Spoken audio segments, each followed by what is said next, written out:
Hello friends, स्वागत है आपका। मैं हेमंत विश्वकर्मा आपका स्वागत करता हूं आपके अपने YouTube channel study with Hemant Vishwakarma के साथ।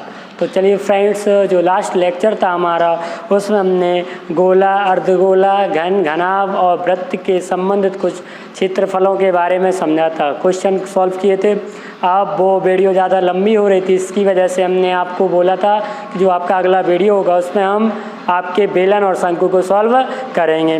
तो चलिए टाइम वेस्ट ना करते हुए आज हम शंकु, बेलन और शंकु के क्वेश्चन को सॉल्व करें। तो पहला क्वेश्चन ये रहा आपकी स्क्रीन पर, देखेंगे क्या है। एक बेलन की ऊंचाई, ठीक, सबसे पहले हम क्या बनाए ले रहे हैं, एक बेलन बनाए ले रहे हैं जो आपको दिया है।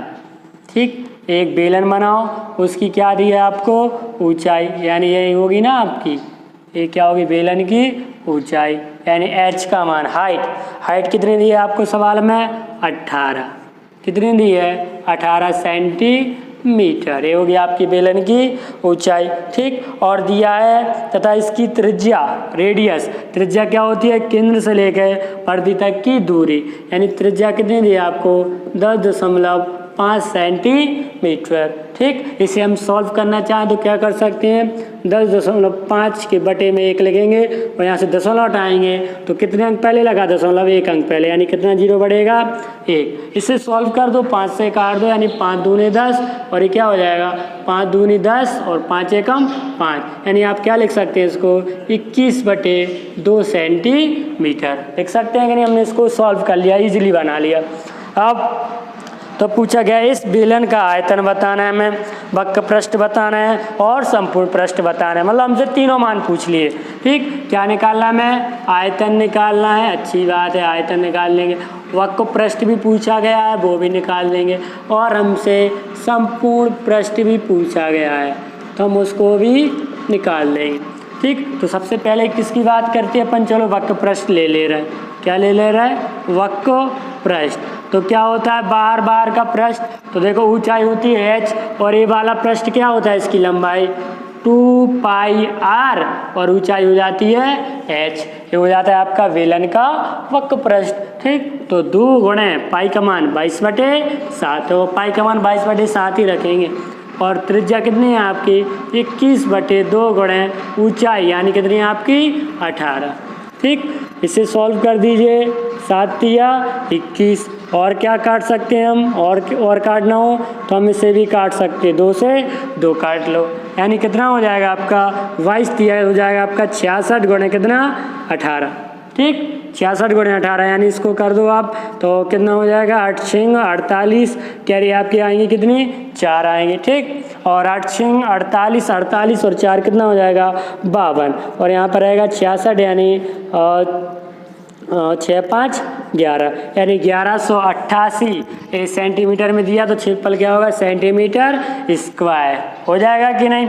अब ये आ गया आपका वक्र पृष्ठ। ठीक, सेकंड स्टेप में अब हम क्या निकाल ले रहे हैं, आयतन। तो बेलन का आयतन क्या होता है, πr² h, यही बताया था कि नहीं हमने, πr² इसका क्षेत्रफल और ऊंचाई होगी आपकी h। तो कर दीजिए 22/7 गुणे r का मान, रेडियस कितनी थी, 21/2, यानी 21/2 गुणे 21/2, और हाइट कितनी दी है आपको, 18 दी है। ठीक, इसे सॉल्व कर दीजिए, 7 या 21, 2 से 11 बार 1 कट जाएगा और 2 से 9 बार 1 कट जाएगा, यानी आपका क्या बचेगा, फुल एंड फाइनल 11 गुणे 3 गुणे 21 गुणे 9। ठीक, इसे हम क्या लिख सकते हैं, देखिए और सॉल्व कर दो, 11 3 33 और 9 का कर दीजिए आप 21 में, तो 9 एकम 9 और 9 दूनी 18, यानी 189 × 33। ठीक, अब इनका गुणा कर लो चलो भैया, 33 का गुणा कर लो तो क्या हो जाएगा, 9 या 27, कैरी आए आपकी 2।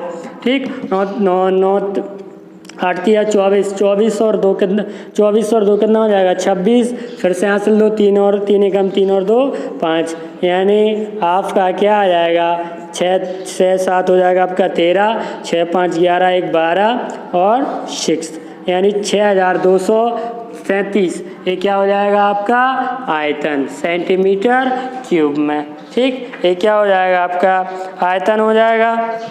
अब आयतन के बाद फिर क्या पूछा है आपका संपूर्ण पृष्ठ। तो संपूर्ण पृष्ठ क्या होता है, तो कल मैंने बताया था संपूर्ण पृष्ठ होता है आपका 2πr कोष्ठक में h प्लस r, यही होता था कि नहीं। पाई आर स्क्वायर ये वाला, पाई आर स्क्वायर ऊपर वाला, और बाहर का होता था 2πrh। ठीक, देखो वही बनता है। जैसे इसको सॉल्व करोगे तो ये हो गया बाहरी पृष्ठ प्लस 2πr स्क्वायर, मतलब नीचे का पाई आर स्क्वायर और ऊपर का, तब जाके क्या होगा संपूर्ण पृष्ठ होगा। चाहे हम ऐसा लिख दो चाहे ऐसा लिख दो, बात दोनों में सेम है। ठीक, तो देखो रखो यहाँ पर 2 गुणे 22/7, रेडियस कितनी दी आपकी 21/2, कोष्ठक 18 प्लस 21/2 हो गया कि नहीं। अब 7 या 21, 2 से 200 काट दीजिए, यानी कितना हो गया 22 या हो गया आपका 66, और यहाँ पे एलसीएम ले लोगे तो क्या आ जाएगा आपका 2 आ जाएगा एलसीएम इन दोनों में।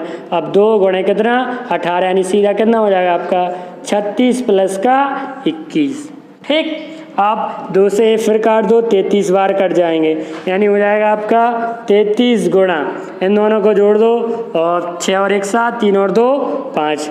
अब इसे सॉल्व कर दो, 7 या कितना हो जाएगा आपका 21। ठीक, कैरी आई 2, और 7 या 21 और 2 हो जाएगा आपका 23।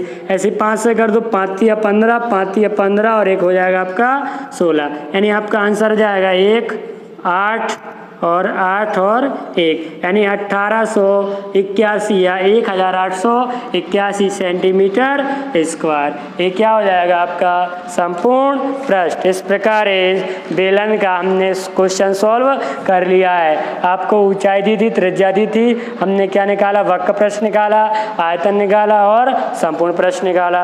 अब देखते हैं हम शंकु पर आधारित प्रश्न। तो चलिए कंप्यूटर जी अगला क्वेश्चन लगाइए। हाँ, एक क्वेश्चन रहा आपकी स्क्रीन पर, तो देखेंगे, मैं इसके लिए साफ कर देता हूँ। तो देखो पढ़ेंगे क्या है सवाल दिया है, एक शंकु की ऊंचाई 48 सेंटीमीटर है। अब देखो आपका बेलन नहीं है, अब क्या है आपका शंकु है, जिसकी हाइट हमें दे दी है कितनी 48 सेंटीमीटर, और इसके आधार का व्यास, ठीक, मतलब जो इसका व्यास है वो कितना दिया है आपको सवाल में 28, यानी व्यास 28 है, तो आपकी त्रिज्या कितनी हो जाएगी आपकी 14। कितनी हो जाएगी 14, आधी होती है कि नहीं त्रिज्या। ठीक, तो त्रिज्या निकल आएगी। अब क्या पूछा गया है सवाल में, देख लो जरा क्या पूछा है इन्होंने हमसे। इन्होंने पूछा है कि शंकु का आयतन बताओ, वक्र पृष्ठ बताओ और संपूर्ण पृष्ठ बताओ। मतलब इसमें भी इन्होंने तीनों चीज़ हमसे पूछ ली है, तो कोई प्रॉब्लम नहीं, हम कर लेंगे। देखो सबसे पहले क्या बनाएंगे, एक शंकु बना लो। ठीक, क्या बना लिया हमने, एक शंकु बना लिया। अब ये क्या होती थी शंकु में, ऊंचाई यानी h। ठीक, ये क्या होती है, केंद्र से लेकर परिधि तक की दूरी त्रिज्या, और ये क्या होती है इसकी तिरछी ऊंचाई या तिर्यक ऊंचाई। ठीक, हमें सवाल में हाइट दी है, कितनी दी है हमें हाइट, कहाँ गया क्वेश्चन, हमें हाइट दी थी 48 सेंटीमीटर, 48 सेंटीमीटर, और रेडियस दी थी हमारे लिए, व्यास दिया था हमारे लिए 28, तो व्यास 28 था, तो हमारी रेडियस क्या हो जाएगी, देख लो व्यास था आपका 28 सेंटीमीटर, तो रेडियस त्रिज्या हो जाएगी 28 बटे कितना 2, यानी 14 सेंटीमीटर। ठीक, अब हमसे यही पूछा है शंकु का आयतन, शंकु का वक्र पृष्ठ, शंकु का संपूर्ण पृष्ठ। तो पहले आयतन दिया है तो आयतन निकाल ले रहे, क्या होता है 1/3 पाई आर स्क्वायर h। ठीक, आप पाई का मान रखना चाहें रख सकते हैं, और नहीं रखना चाहें तो आप नहीं रखें, जैसा आपको बेस्ट लगे। चलो हमने सब क्वेश्चन में रखा, चलो उसमें हम नहीं रख रहे पाई का मान। ठीक, उससे फ़र्क नहीं पड़ता, आप रख दो या ना रखें। आर स्क्वायर का मान रख दो, 14 गुणे ऊंचाई कितनी दी है आपको 48। ठीक, इसको काटना चाहें तो काट दीजिए आप, कितना हो जाएगा 3 × 3 = 18, यानी 14 का वर्ग कितना होगा 196। ठीक, और पाई 16 गुणे पाई करे ले रहे हैं। अब 16 का इसमें गुणा कर लो, तो कर दीजिए आप। कितना आ जाएगा समथिंग 6 छंग 36 हो जाएगा, ठीक। और 9 छक्के हो जाएगा आपका 54, ठीक। और अगर आप देखो पाई का मान रखना चाहो तो उसमें कोई बुराई नहीं, आप पाई का मान भी रख सकते हैं। लो चलो हम रखे दे रहे, वरना कुछ लोगों को लगे सर तो पाई का मान इसमें रख ही नहीं रहे। तो चलो लो 7 दूनी 14 मैंने काट दिया, ठीक। यानी क्या हो गया आपका 22 गुणे 14 दूनी 28 गुणे कितना हो जाएगा 16। इन तीनों का गुणा करेंगे आप तो आपका गुणा समथिंग आएगा, कर लेना कि मैं कर दूं, ठीक। इसका गुणा तो आप कर लोगे क्योंकि सवाल बड़ा हो जाएगा वरना। ये हो गया आपका आयतन। आयतन क्या में होता है आपका सेंटीमीटर क्यूब में होता है।